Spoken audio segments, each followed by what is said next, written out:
எல்லாருக்கும் வணக்கம். இன்றைக்கி நம்ம வீடியோவில் ஃபினான்ஷியர் கேக் எப்படி பண்ணணுன்றதை பார்க்கலாம். இது ரொம்ப சிம்பிளான கேக். இதில் 2-3 விஷயம் மட்டும் கொஞ்சம் பார்த்து பண்ணணும். அப்படி இல்லைனா கேக் ஹார்டாக வரும். அதுக்கப்புறம் ப்ரௌன் பட்டர் அதை கொஞ்சம் பார்த்து பண்ணணும். ஸோ இதை ஓவராலாக ரெசிபி மட்டும் இல்லாமல் A to Z up to packing வரைக்கும் எப்படி பண்ணணுன்றது நான் தெளிவாக சொல்கிறேன். ஸோ இதை ஃபாலோ பண்ணி பண்ணுங்கள். இந்த ஃபினான்ஷியர் கேக் நார்மலாகவே ரொம்பவே சூப்பராக இருக்கும். நிறைய பேர் ஃப்ரெஞ்ச் மெனு கேட்டிருக்கீங்க. இந்த மாதிரி கொச்சி, பாண்டிச்சேரி இந்த மாதிரி இடத்துலலாம் பேக்கரி வச்சுருக்கோங்க. நீங்கள் உங்களோட பேக்கரிக்கு பிரேக்ஃபாஸ்ட் மெனுவாக இதை ஆட் பண்ணிக்கோங்க. இது ரொம்பவே சூப்பராக இருக்கும். இந்த ஃபினான்ஷியர் கேக்கை பொறுத்த வரைக்கும் மெட்லின் மோல்டில் பண்ணுங்கள். அப்படி இல்லைனா நான் வச்சுருக்க மாதிரி இந்த சிலிக்கான் மோல்டில் பண்ணுங்கள். மஃபின் பேப்பர்லலாம் பண்ணால் கொஞ்சம் ஹார்டாக வருது. ஸோ அதை தவிர்க்கிறதுக்காக நீங்கள் இந்த மாதிரி சிலிக்கான் மோல்டு யூஸ் பண்ணிக்கோங்க. அதுக்கப்புறம் நம்ம சேனலில் ஹோம்மேட் பேக்கிங், ஹோம்மேட் சாக்லேட்ஸை பற்றின வீடியோஸ்லாம் வரப்போகுது. 1 by 1 வரும். கொஞ்சம் டிலே ஆனாலும் அதுக்கான ப்ரிப்பரேஷன்லாம் போயிட்டுருக்கு. கண்டிப்பாக வரும். இந்த ஹோம்மேட் சாக்லேட்ஸை பொறுத்த வரைக்கும் எப்படி பேக் பண்ணணும், எந்த மாதிரி டிசைன் பண்ணணுன்றதை எல்லாத்தையும் நான் தெளிவாக நான் வீடியோ மேக் பண்ணிகிட்ருக்கேன். ஸோ கண்டிப்பாக இன்னும் நம்ம சேனலில் ஒரு 8 to 9 வீடியோஸ் முடிஞ்சதுக்கப்புறமா ஹோம்மேட் சாக்லேட்ஸ் வீடியோஸ் கண்டிப்பாக வரும். ஸோ தமிழ் லாங்குவேஜில் பேக்கிங்கை பற்றின இன்ஃபர்மேஷன் சொல்கிறதுக்கும் சரி, ரெசிபீஸ் ஷேர் பண்ணுறதுக்கும் சரி, தமிழில் யாருமே அவ்வளோவா இல்லை. ஸோ நம்ம சேனலில் தொடர்ந்து ஹோம்மேட் சாக்லேட்ஸ், ஹோம்மேட் பேக்கிங், அதுக்கப்புறம் பேஸ்ட்ரீஸ், டெசர்ட்ஸ், ஸோ இதை பற்றிலாம் தெளிவாக ரெசிபீஸ் மட்டும் இல்லாமல் நீங்கள் கேட்குற கேள்விகளுக்கும் என்னால் பதில் அளிக்க முடியும். நீங்கள் இன்ஸ்டாகிராம்லேயும் மெசேஜ் பண்ணுங்கள். அப்படி இல்லைனா உங்களுக்கு எதாவது டவுட்ஸ் இருக்குன்னா, இந்த வீடியோவை பற்றியும் வேறு ஏதாவது பேக்கிங்கை பற்றின உங்களுக்கு டவுட்ஸ் இருக்குன்னா கமெண்ட் பாக்ஸில் கமெண்ட் பண்ணுங்கள். கொஞ்சம் டிலே ஆனாலும் எல்லாருக்கும் நான் ரெஸ்பாண்ட் பண்ணுவேன். ஸோ உங்களுக்கு என்ன பேக்கிங்கை பற்றின டவுட்ஸ் இருந்தாலும் நீங்கள் தாராளமாக கேட்கலாம். உங்களுக்கு கொஞ்சம் டிலே ஆனாலும் கண்டிப்பாக நான் ரெஸ்பாண்ட் பண்ணுவேன். ஓகே, இது வரைக்கும் நம்ம சேனலில் யாரும் சப்ஸ்கிரைப் பண்ணலன்னா சப்ஸ்கிரைப் பண்ணிக்கோங்க. உங்களுக்கு தெரிஞ்சவங்க யாராவது ஹோம்மேட் பேக்கிங், சாக்லேட்ஸ், கேக்ஸ் இதை பற்றிலாம் தெரிஞ்சுக்கணும்னு நினைக்கிறாங்கன்னா அவங்களுக்கு நம்ம சேனலை ஷேர் பண்ணுங்கள். ஓகே, இப்போ ரெசிபி ஸ்டார்ட் பண்ணிடலாம். ஸோ இன்க்ரீடியன்ஸ் நான் இப்போ டிஸ்பிளே பண்ணுறேன். உங்களுக்கு டெஸ்கிரிப்ஷன்லேயும் இன்க்ரீடியன்ஸ் இருக்கும். நீங்கள் போய் செக் பண்ணி பாருங்கள். ஃபஸ்ட்டு விஷயம் பட்டர் ப்ரௌன் பண்ணிக்கணும். இதில் நம்ம 2 ரெசிபீஸ் பண்ண போகிறோம். ஒன்று ப்ரௌன் பட்டர், இன்னொன்று நார்மல் மெல்டட் பட்டர். இந்த ஃபினான்ஷியர் கேக்கை பொறுத்த வரைக்கும் ஃபஸ்ட்டு நம்ம மெல்டட் பட்டர் தான் பண்ணணும். ஏன்னா இந்த மெல்டட் பட்டர் ரூம் டெம்பரேச்சருக்கு வரத்துக்கும் நம்ம ஃபைனலாக நார்மலாக நீங்கள் ஸ்பாஞ்சுக்கு சில பேர் ஆயில்ஸ்லாம் ஆட் பண்ணுவீங்க ஃபைனலாக. ஸோ சேம் அதே தான். இந்த பட்டர் ரூம் டெம்பரேச்சருக்கு வரத்துக்கும் நம்மளோட பேட்டர் ரெடியாகி நம்ம ரூம் டெம்பரேச்சரில் தான் இதை ஆட் பண்ணணும். ஸோ இந்த ஹீட் கம்மியாகிறதுக்காக தான் ஃபஸ்ட்டு இதை நம்ம பண்ணுறோம். ஓகே, இந்த ப்ரௌன் பட்டரை பொறுத்த வரைக்கும் ஒரு சில விஷயம் இருக்குது. இந்த ப்ரௌன் பட்டரை நீங்கள் இந்த மாதிரி ஒரு சாஸ்பேனில் வச்சுட்டு நல்லா உங்களுக்கு நுர வர ஆரம்பிக்கும். நுர வர ஆரம்பிக்கிறப்போ அந்த சவுண்டு எப்போ அடங்குதோ அது ஸ்டார்டிங் டு ப்ரௌன் அப்படின்ற மாதிரி வச்சுக்கோங்க. அது ப்ரௌன் ஆக ஆரம்பிக்குது அப்படின்னு அர்த்தம். ஸோ நீங்கள் கொஞ்சம் கொஞ்சமாக செக் பண்ணி பாருங்கள். ரொம்ப ப்ரௌன் ஆக விட்டுறாதீங்க. இந்த நுரெல்லாம் அந்த சவுண்டு அடங்கினதுக்கப்புறமா ஒரு 2-3 மினிட்ஸ்லேயே நல்லா ப்ரௌன் ஆகிடும். ஸோ அதுதான் நமக்கு பாயிண்ட். அதுக்கு மேலே ரொம்ப ஆச்சுன்னா நமக்கு ரொம்ப ஒரு மாதிரி பட்டரோட ஸ்ட்ராங்கான ஃப்ளேவர் நமக்கு கிடைக்கும். அது நமக்கு தேவையில்ல. இதை நம்ம பண்ணும் போதே நல்ல ஸ்மெல் வரும். நமக்கு கிட்டத்தட்ட திருப்பதியில் அந்த லட்டு செய்கிற இடத்துல எவ்வளோ நல்ல ஒரு ஸ்மெல் வருமோ அந்த மாதிரி ஒரு ஸ்மெல் வரும். ஸோ நீங்கள் ரொம்ப இதை ப்ரௌன் ஆக்குனீங்கன்னா ரொம்ப ஸ்ட்ராங்காக இருக்கும் ஃப்ளேவர். நமக்கு அவ்வளோ ஃப்ளேவர் தேவை கிடையாது. லைட்டாக பண்ணிக்கோங்க ப்ரௌன். இப்போ நம்ம பட்டர்லாம் மெல்ட் பண்ணியாச்சு. இது சைடில் இருக்கட்டும். இப்போ நம்ம பேட்டர் பண்ண ஆரம்பிச்சிடலாம்.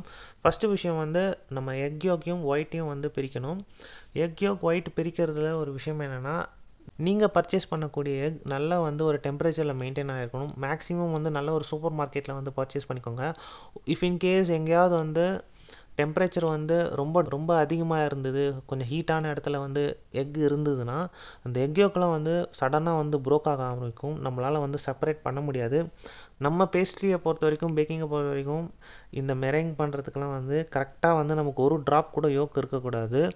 ஸோ அதனால் நல்ல இடத்துல பர்ச்சேஸ் பண்ணுங்கள். நல்ல டெம்பரேச்சர் மெயின்டைன் பண்ணணும். எக் யோக்கு ரொம்ப பழசாக இருந்தாலும் யோக் உடனே ப்ரோக் ஆகிடும்.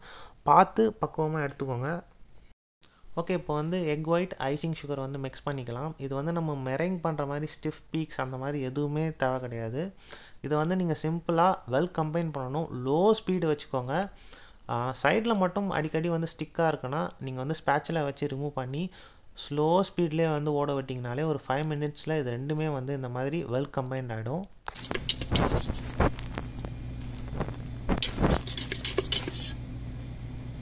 இப்போ வந்து ட்ரை இன்க்ரீடியன்ட் இந்த almond flour, normal flour, baking powder இது எல்லாத்தையும் வந்து சிஃப்ட் பண்ணி எடுத்துக்கோங்க. அதாவது வந்து ஜலிச்சு எடுத்துக்கோங்க.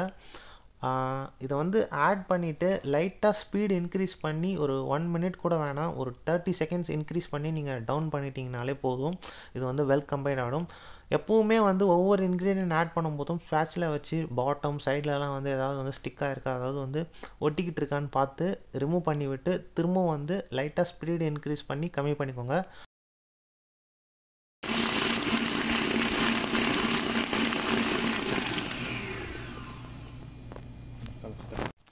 ஓகே, கடைசியாக நம்ம வந்து பட்டர் ஆட் பண்ணணும். பட்டர் வந்து ரொம்ப கோல்டாக இருக்கக்கூடாது, ரொம்பவும் ஹாட்டாக இருக்கக்கூடாது. இந்த மாதிரி ஆயில் மாதிரி ஒரு கன்சிஸ்டன்சியில் இருக்கணும்.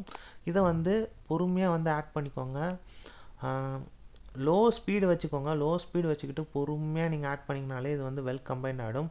இதையும் வந்து லைட்டாக ஸ்பீடு இன்க்ரீஸ் பண்ணி கம்மி பண்ணிக்கிட்டு கடைசியாக வந்து ஒரு 10 செகண்ட்ஸ் வந்து ஃபாஸ்ட்டாக ஓட விட்டு இது பண்ணிக்கோங்க.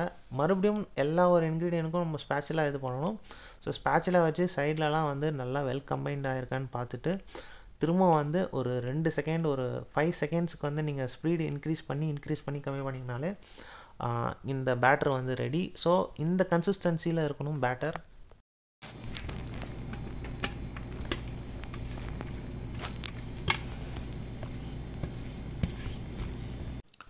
ஸோ இப்போ வந்து பேட்டர் ரெடி. இதை வந்து உடனே வந்து நம்ம போட்டு பேக் பண்ணோம்னா இது வந்து ஓவர்ஃப்ளோ, அதாவது வந்து நல்லா ரைஸ் ஆகி கொலாப்ஸ் ஆகிடும் கேக்கு.